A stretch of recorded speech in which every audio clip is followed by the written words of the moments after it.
This is a podcast about both having autism and living with someone who has autism. My mom is Sonya, and I'm Josh, and this is Josh Has Autism. Hey everybody, welcome to Josh Has Autism. Hello. So happy you're here with us today. Yeah. And Josh, I'm going to talk to you about something that I don't know anything about, but I just read about it. We had a couple people that listen to us on a regular basis, Sophie and Kelly, and they both sent us suggestions about this thing called spoon theory. Okay.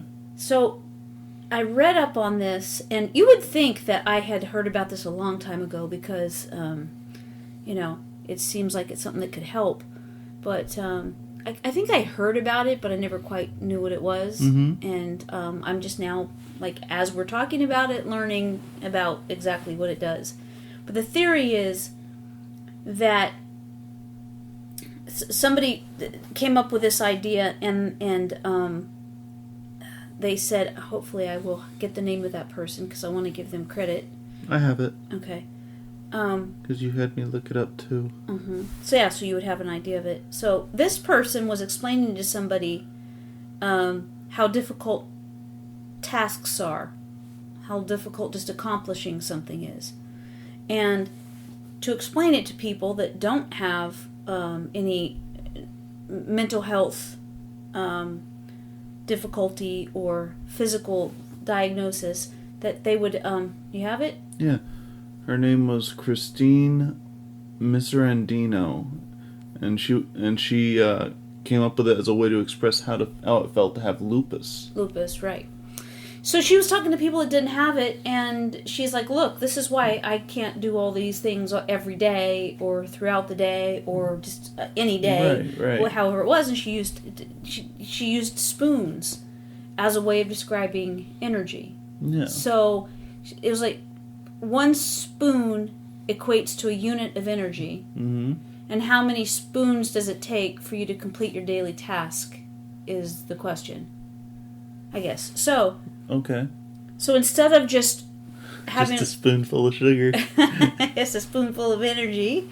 So it's pretty interesting because what she came up with is a way to help other people understand what you've got left. So we might have talked about, you and I might have talked about things before, as your tank is empty. Yeah. That's something that you'd understand. Yeah, right? yeah. It's a quantifiable aspect. Yes.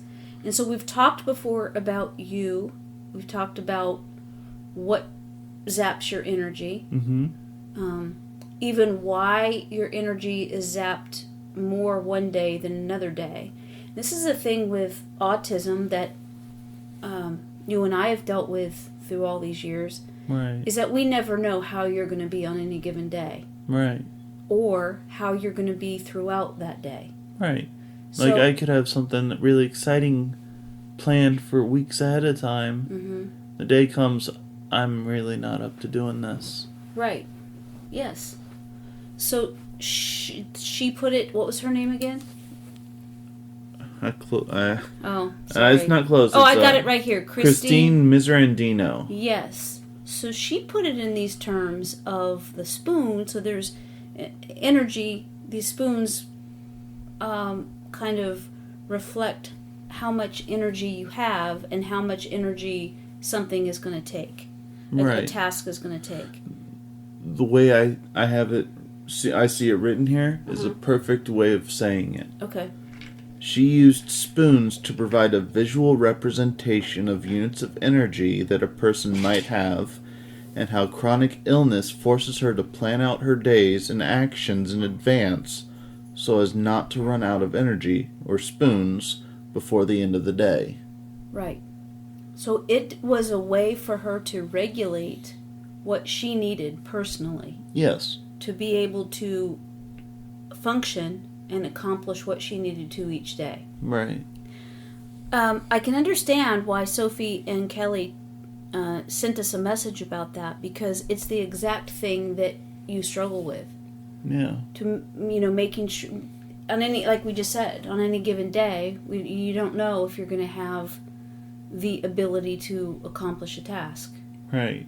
And to be able to put it in terms of that. So I was reading more about this, and for some people, I read that getting out of bed, I don't think about this really. We've talked about how much is constantly going on with you. Mm-hmm. So even before your feet hit the floor, you're already thinking about where things are. Yeah. And how you're going to step down, and how you're going to walk, and how you're going to, maneuver. And I have asked you before, I don't even know how you do that. Because it takes so much energy just to do that. Yeah. Well, it's interesting when she talks about the spoon theory, because then it makes me realize, let's say, because I also read, like, let's say you have 12 spoons for the day. Yeah. You only have 12.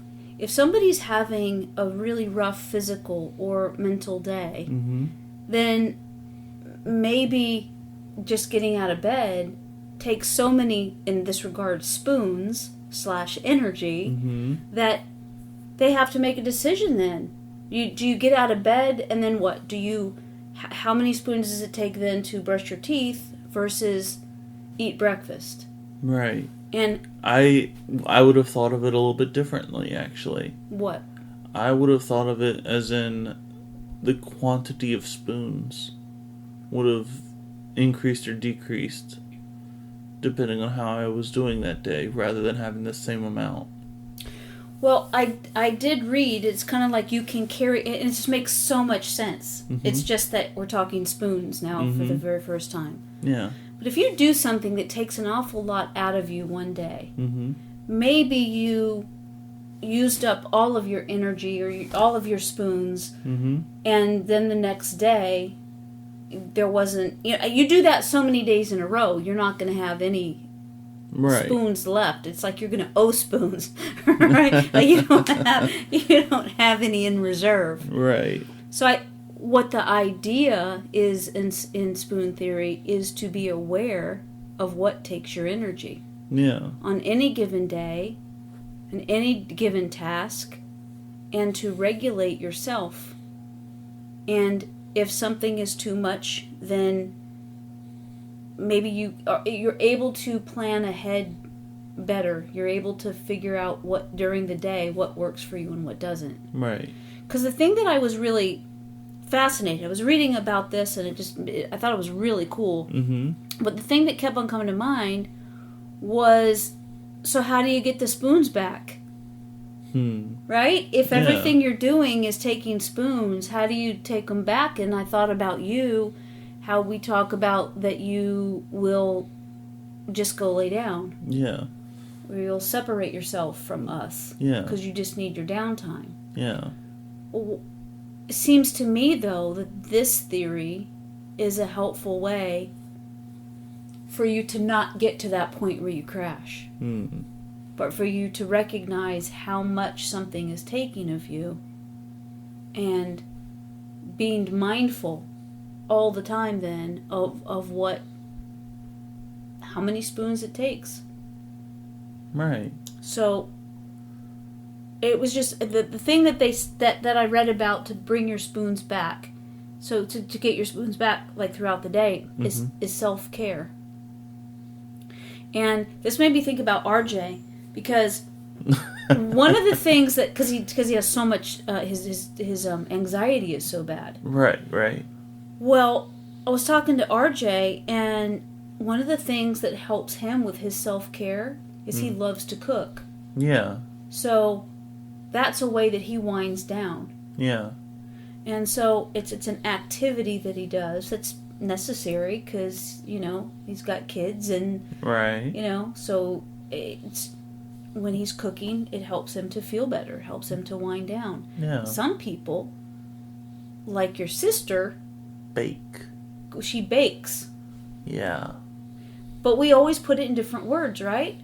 Because when she's, like, look, nobody wants for your sister bug to be stressed. Right. But when she makes delicious food. Like, she bakes just anyway, cupcakes and cookies and macaroons and all kinds of stuff. Fancy cookies that are just they're just beautiful. Yeah. And they taste so good. And she makes me vegan stuff all the time. Yeah. And it's just delicious. Yeah. And so nobody wants for her to be stressed, but it's just like we you reap the benefits. Well, we do. So, but that's her thing. Yeah. That helps for her to relax. Yeah. And what I was going to ask you about is that I know that for you, we always have put it in terms of you needing to retreat, get away from everybody, and you just lay down and read. Right. Is there any activity that you ever do that helps you to feel relaxed? I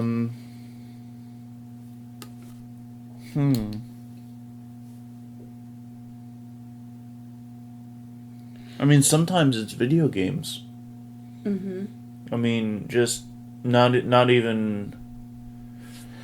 Let me see if I can explain this a little bit. It is the monotonous, just going around in circles of not going around in circles, but following a path through a video game. Like, there's a first-person shooter out there called Destiny 2. Okay. It's a sequel to the first Destiny. Shut up. You don't play video games. I don't, but you used to play Galaga. Hey, I won a T-shirt that said Galaga on it. I got top score. Yeah. Yeah, back when you had to go to an arcade to do it. Yes. Yes. I love Galaga. That's my favorite. Yeah, that's about all, though. Yeah, and well, Frogger was fun. You're looking at me like that. Frogger was fun. Oh, yeah, but I mean... But I have to tell you, it's relaxing to you. You say that video games is fun. I have to tell you, when I would play Space Invaders, that music would speed up, and it would freak me out. It would make me so nervous. So I don't understand how video games relax people. So... It's stressful. So with me... It's not so much that there is any expectations of me. Okay. It's just almost monotonous. Right. In what I do, and I follow a set path through this open world. An open world means that there's no real limits in where you need to go at a certain time. Okay. But so I stay in what is called the open world, which is, like I just said, the place where it doesn't have a script that you have to follow. And so you don't have time constraints. Right. You don't have right. You don't have to follow rules. Right. It's a shoot 'em up. Oh, okay. All right. But you're shooting aliens. So that's your thing that you do?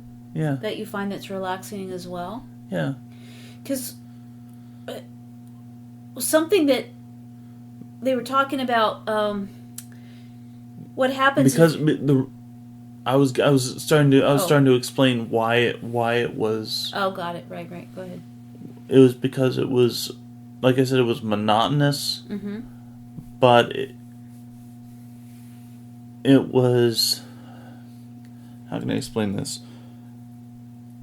Imagine playing Super Mario Bros. Is that the one? Yeah. Yeah. Yeah, that one. Yeah. And you're going down the path at the very beginning of it, of like the very first level or whatever. And let's say you get partway down it, and let's say for some reason it starts to repeat, starting from the very beginning to that point, and then repeat it and go through it, and everything is back where it was. It becomes not mind-numbing, because it's still difficult, because you can still fall into a pit or hit an enemy or something like that. But it's almost soothing in a sense that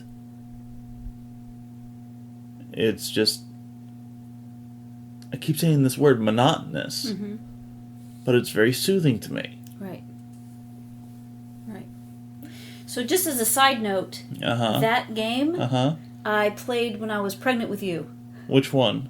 The one with the Super Mario Bros? Yeah, where the mushrooms and the coins. Yeah. Doing, doing, doing. Oh my gosh. Yes. Dad and I got that when I was pregnant with you. Oh, and cool. they had Duck Hunt. Yes. Yeah. So anyway, that was pretty cool. I have two things to share about that. Okay. One, it was Super Mario Bros. Nana, was it Nana or was it you who saw me playing it whenever I was like 2 years old? It was Nana. And I beat it when I was 2 years old. You did. I never beat it. But yes, you did at 2 years old. And then Duck Hunt, I have two things to say about it. RJ actually contacted Nintendo many years ago. When he was a kid? He was maybe 15, 16 at the time or so. But he was saying, how is it that you guys have this gun, this ray gun, that works so much better than anything else that's come after it or at any other time?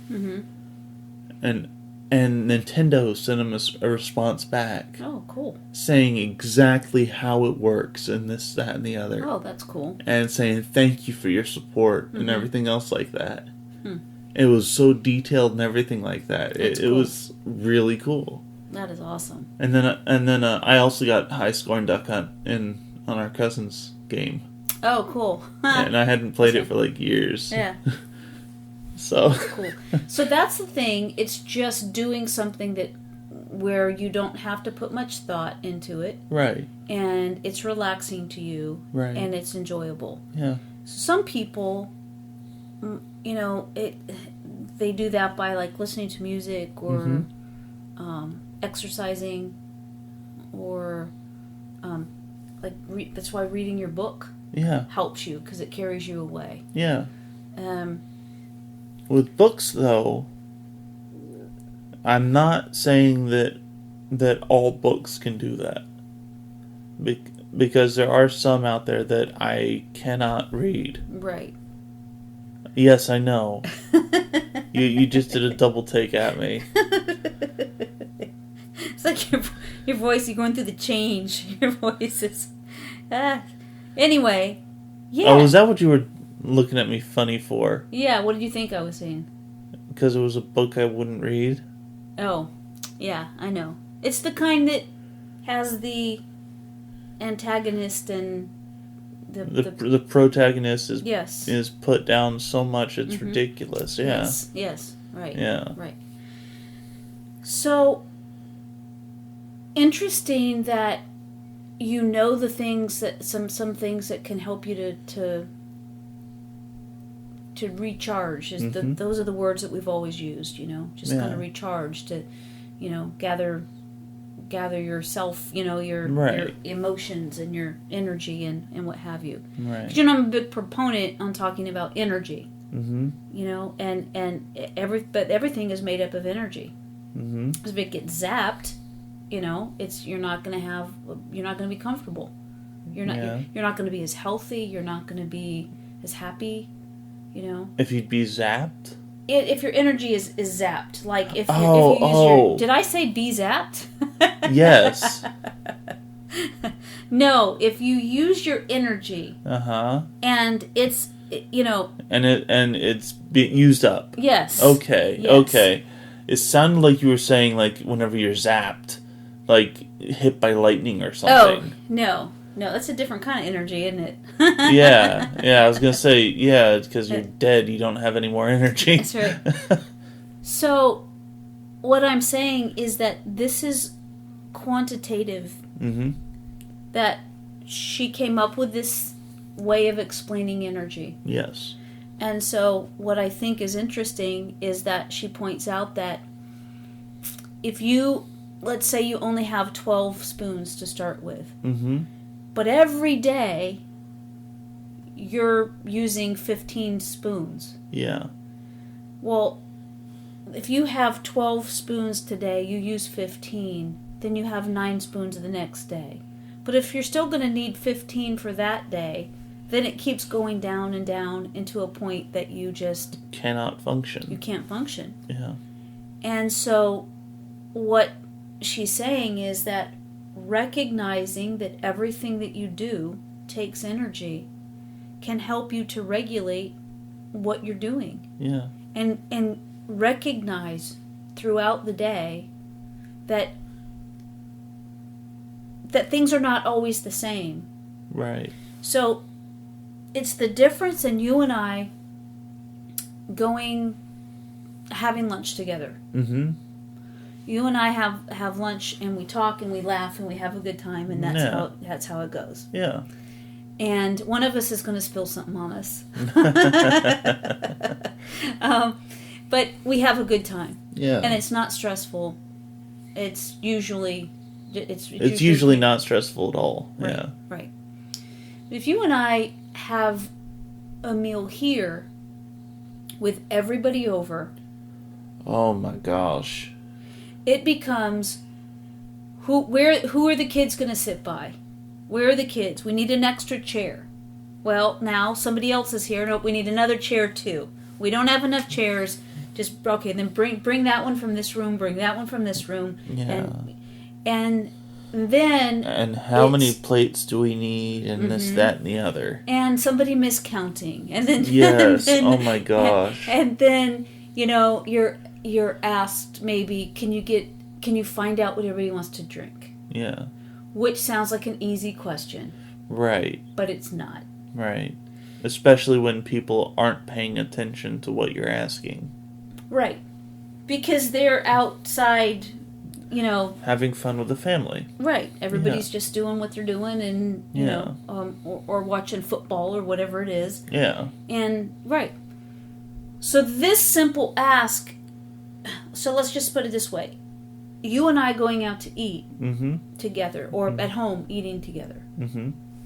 If we're talking about units of energy or spoons that are used, I would think that most of the time that's probably... If it's at home, it would be maybe one, maybe at most two.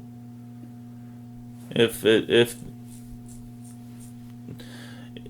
can easily, however, if it's something like you were saying, like where everyone just shows up. Yes. Oh my gosh, it can easily get up to that just point where I have no more left. Right. I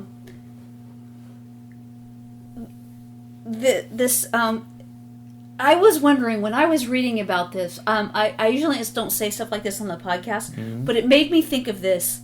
I'm not going to say the word, but there's this saying that is, I have no more F's to give. Yes. And it made me think of that. And when you just said it, it made me think about it. Because if you don't have any spoons left, you don't have any F's left to give, right? Yes. You just don't. You don't have it. You don't have it in you to give anything else. Yeah. And so when I was reading you this... just reminded me of that song. What? It's named that. Oh. So it guy plays a mandolin and sings. Yeah. So it's funny that, all this time we talk about the energy with you and what it takes. And so my point is, let me get back to this, I'm going to finish this thought. That was just one example. You and me sitting here having lunch together is one thing. Yes. There's no expectations. Right. Easy conversation. It's just fine.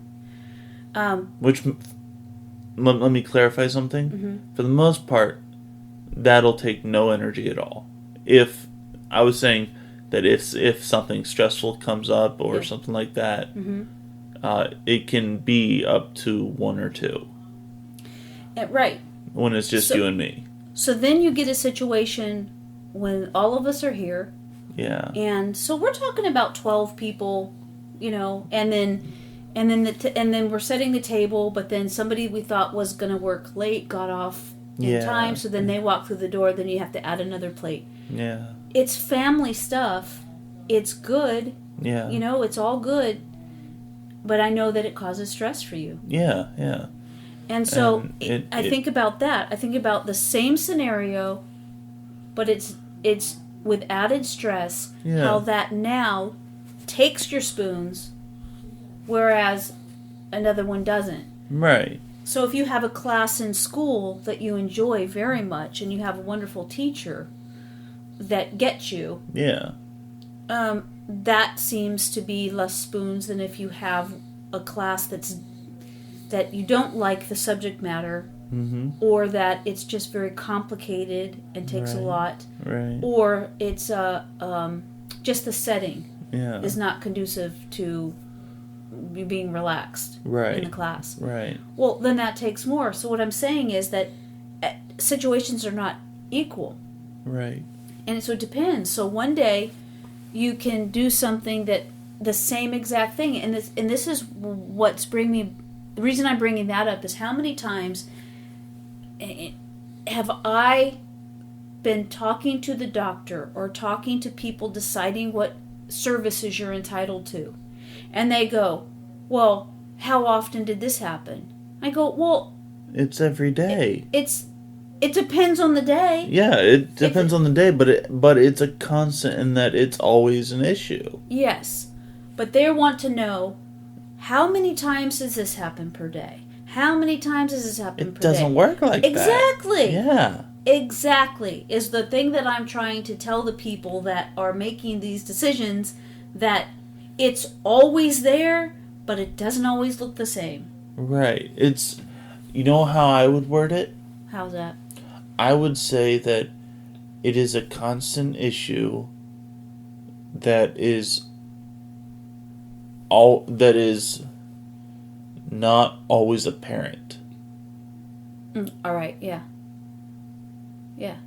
Because when you talk about it in the terms of the spoons, something clicked in me when I read this, because I get for you why, let's just say everything's equal. I can't tell you how many times I have told doctors, he's a moving target. I don't know what's going to work and what isn't, because the same exact scenario. Yeah. The same people. Yeah. The same, and it comes down to this. Some days you might have not gotten as much sleep as you needed the night before. Right. Sometimes you might have had lunch that had something that wrong with it. Yeah. Let's just say, I don't know, I have an example. Okay. I do something fun the night before. Like we go to the movies or something like that. Whenever we could go to the movies. Right. And then the next day I have classes or something like that for school. I could be wiped out from that. And it was a good thing.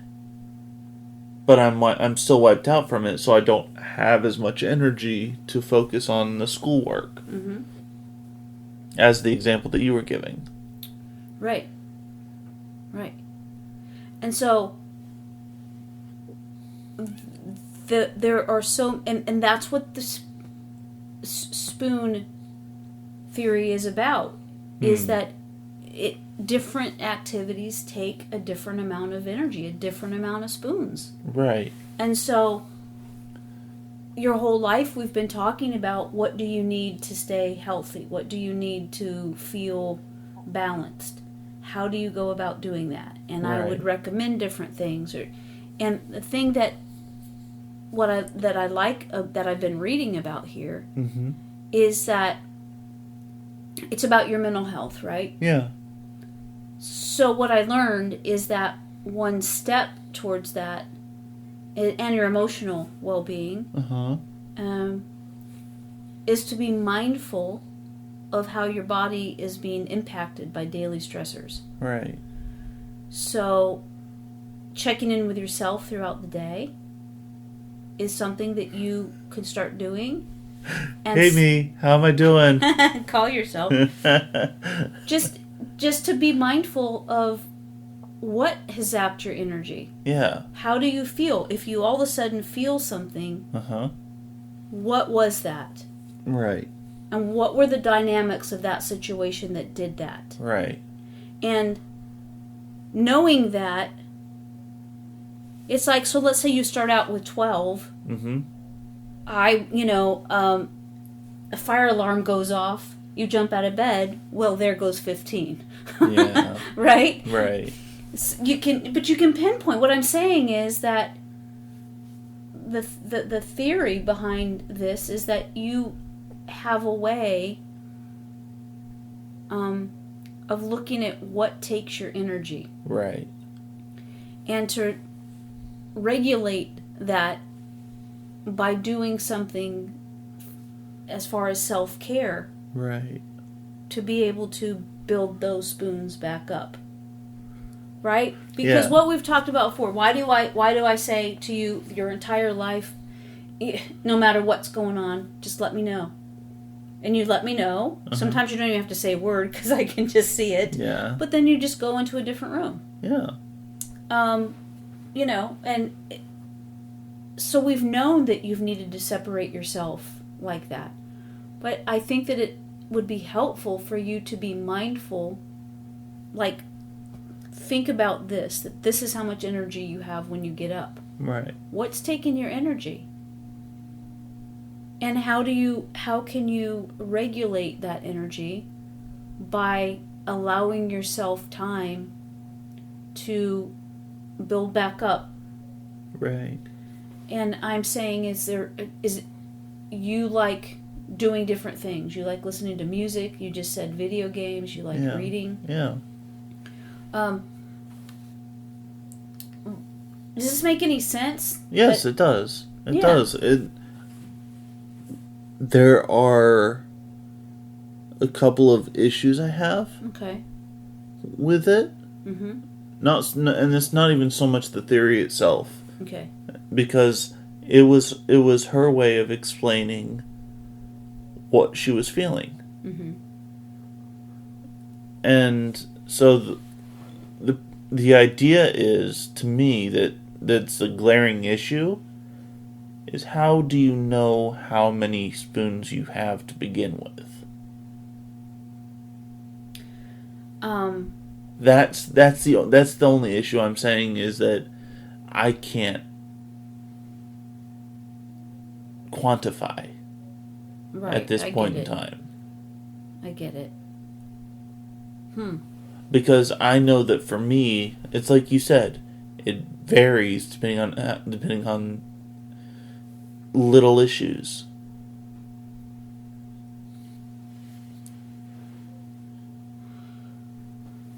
Little issues.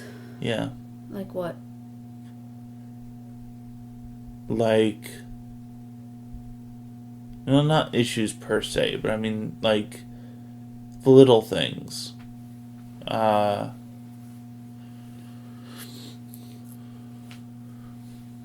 Like, whenever I was in 3rd grade, I was on the baseball team, on Dad's baseball team. He was the coach. The Reds. Yes, the Reds. And I was the pitcher.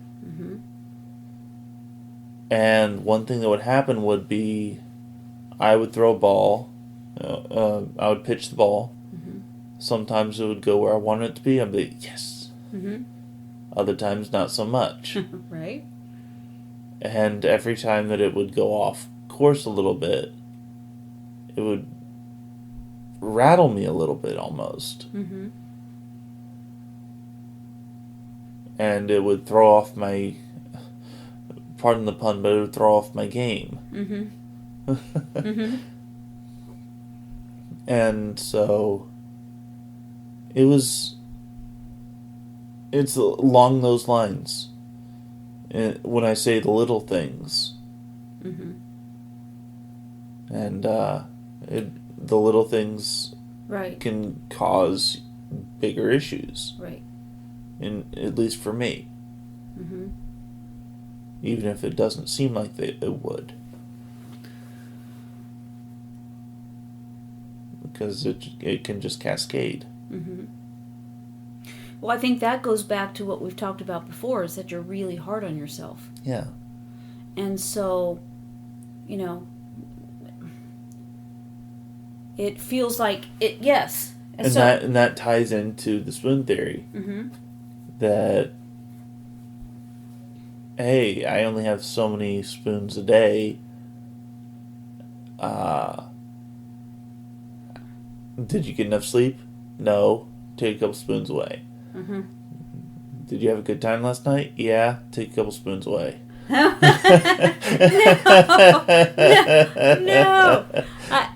I think that it's a matter of understanding your own energy. Yes. In a different analogy. So Yes. This isn't a unit of energy now. This is a spoon. It's Yes. a way to help people that don't have the issues that you do. Right. To understand where you're at, to understand what you're feeling. Right. Just a spoonful of sugar helps the Well, and what I'm thinking about is that if you begin to be mindful of how you feel, yeah. I think that's where this really comes in. That's so helpful. Yeah.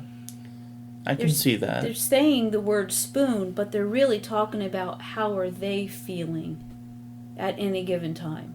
Well, then why don't they say that? Well, because it's just an easy way. Look, because of this. If we're talking about spoons, and you said to me, I don't have any spoons left, Yeah. I would understand. It's a metaphor. It is a metaphor, but I understand what you're talking about. Yeah. So, but yes, you and I talk about everything. So you said, if you would say to me, I can't do it. Yeah. It's the same thing. Right. I think that it's not for my benefit as much as whenever I'm reading about this, is it's a way for you to recognize that even if you don't want to use the word spoon, it's a way for you to recognize that everything you do is taking energy from you. Right. And so that you being mindful of that throughout the day, every day, is an opportunity for you to really get a better handle on how much energy you're putting out for certain things. Right. And to be able to then do something that helps to, my words would be balance you. Mm-hmm. Based on the spoon theory, would be maybe to build back some spoons. Yeah. I was just reminded of something, or at least I thought of something. Okay. It's that someone saying to me, or something like that, hey, I've run out of spoons. And then I say to them, get the sporks. Sporks? Yes, go get the sporks. Yeah. I haven't seen one of those in a long time, but remember they used to come in like a little plastic bag? Yeah, you can get them from Taco Bell. Oh. I eat my Taco Bell food with my hands. I don't... Yeah. Well, you can also get them at KFC. I don't eat KFC. I know, you're vegan. Yes. That's why you don't know these things. Okay, all right. Well, they at Taco Bell, they have a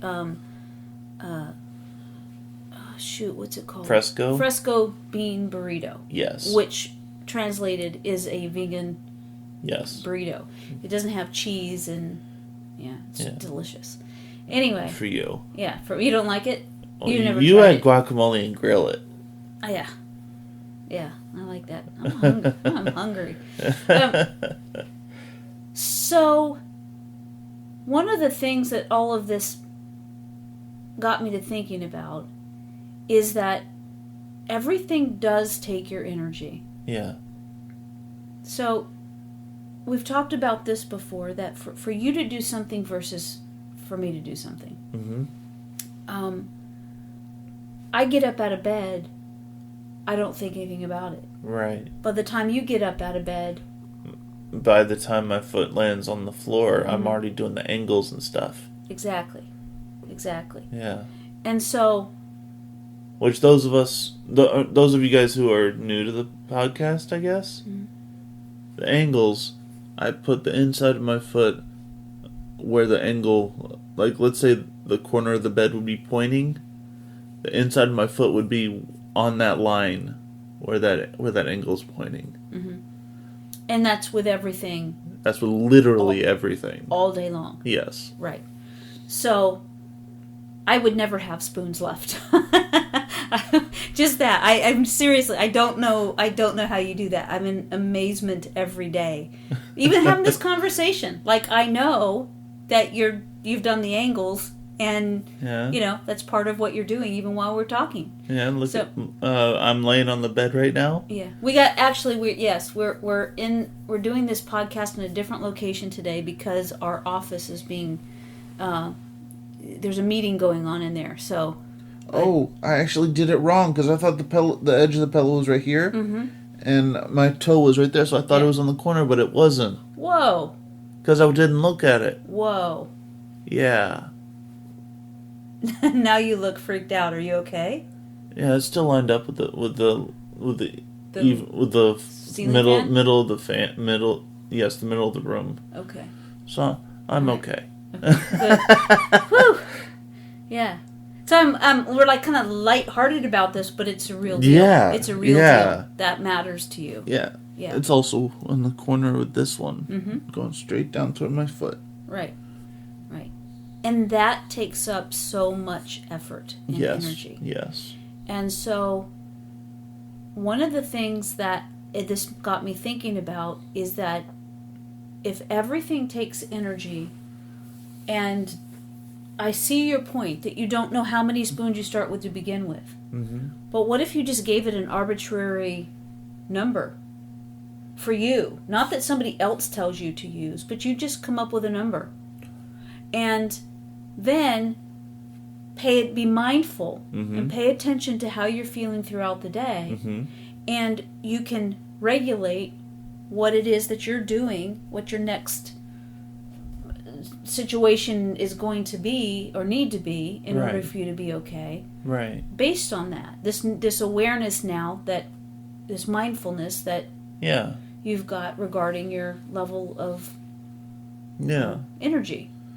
One thing I would like to point out is that whenever it comes to these theoretical spoons, I already have so many dedicated to other things. And like for example, the angles are a perfect example of that. That might take up like 3 spoons every day. Right. And that's just without me focusing on them. Right. And I think that's what the spoon theory is about. To be mindful that this is how much energy you're using. Yeah.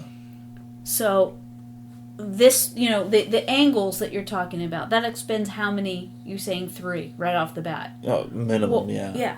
So if you're mindful of that throughout the day, and you can do things to offset that, to help you to find your balance, to get more spoons, right? I know you keep laughing every time I say that, but you know what I mean? It's something that helps you to be okay. Yes, okay, feeling better. Yeah.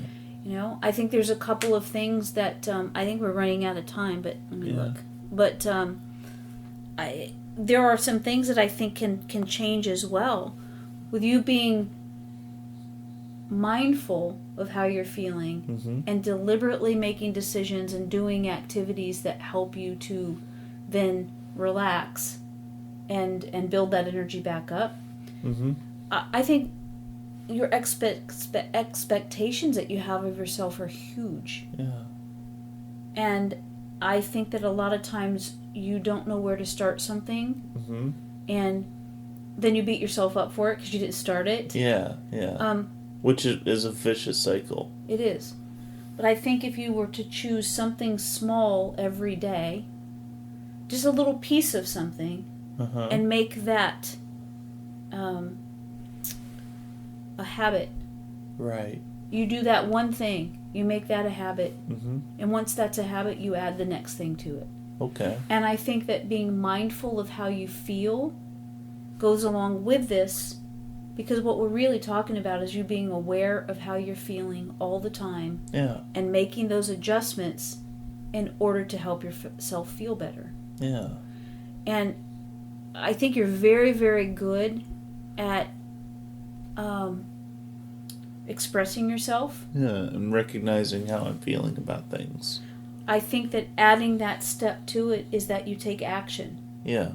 And I think that's probably the one thing about this theory that gets me excited about it, is because it helps me to see that, oh yeah, if it's not just a matter of you being able to express, I don't feel well, or I don't have this energy, or whatever it is. Right. Throughout the day, you can begin to have say-so on where you spend your energy. Yeah. And by implementing and taking time to do the things that help to balance you out, Yeah. by the end of the day, hopefully you feel better. Yeah. Because here at home, we understand if you don't have it, you don't have it. You don't have the energy, you don't have the mindset, you don't have the patience, whatever it is, we get it. Yeah. It's not about that. It's about you beginning to understand what you need. Right. And addressing that. Right. Because I think we've always talked about this, but we've never talked about it in these clear, precise units of energy. Right. And that how none of us can just tell you what you can do and what you can't do. Right. It's a matter of you being able to see what you're having to the energy that you're having to put out there versus what you've got left. Right. Does that make any sense to you? It does. You think you're going to try it? I can. So basically, what I'm asking you to do, your question is, how do I know how many spoons I have when I don't know how many spoons I have? Yeah. I don't know. Is my official answer. I don't know. What I think, though, is that you start somewhere. Yeah. I can see that. You know, this person uses 12. What if you have 15? I don't know. But if you are mindful of this, you can even, like, every time I say spoons, you're laughing. So even if it's units of energy, yeah, I've only got this many units of energy left, or today I woke up with this many units of energy. If you can just be mindful of how you feel after you've been through something, you know, whether it's today you had to go to the hospital and give some lab work. Yeah. Have some lab work done. Yeah. That's not an everyday experience for you. Right. That's not something that's pleasant. It's not something... So that's new. It's different. It's not ordinary. Right. So that's something that I would think that you could look at and go, that zapped me by how much? Right? I mean, right. that took away... So do you need downtime? Well, I would say so, because you came here and fell asleep. Yeah. So I would say yes, that did zap you, and that's how you dealt with it. Okay. Yeah. Yeah. But it can be planned, is what I'm saying. You can do that to help yourself and set an alarm. Right. Than to give yourself, a half-hour nap or... Right. So what I'm saying is just to be mindful of how you're feeling at any given time, and not to look at something as as bad, but recognize that when something has taken more of your energy, that you do something to help build it back up every day. Right. All day. I can see that. Yeah. Okay. I can see the sense of that. Yeah. And I think then you have more say-so on how you feel. No matter what, I mean, from the time we talked about, from the time I get out of bed and you get out of bed, we both have totally different experiences. Right. And so there are these things that are just part of you that you're going to, it would be great if you could figure out how to manage just your daily life. Yeah. Like, start small, because... Right. Yeah. I think I'm done. You think you're done? Yeah. You're done with these spoons. Bring on the sporks. Sporks. All right. All right. Well, yeah, thanks for indulging me here today with this spoon theory. And again, thank you, ladies, for sending that along. Yeah. I think, and seriously, I don't know enough about it to really speak intelligently at this point. And, I did my best, but I'm just learning about it. And, but we got through it. We got there. We got through it. Anyway, everybody, thank you so much for hanging out with us today. Yeah. You are so appreciated. And please give us a 5-star review if you don't mind, because it helps us out a lot. Yeah. Go to my website. It's sonyaking.com, SONYAKING.com. And you can find some stuff there. And Josh, before you know it, we're going to be hitting the stage again. So when that happens, we will be putting those dates out on the podcast. Oh, cool. So, yeah. So, everybody, I hope you're doing well. I hope that you have a great day. And I hope that you are very happy and enjoying life. Yeah. And we will talk to you next week. Love you. Bye.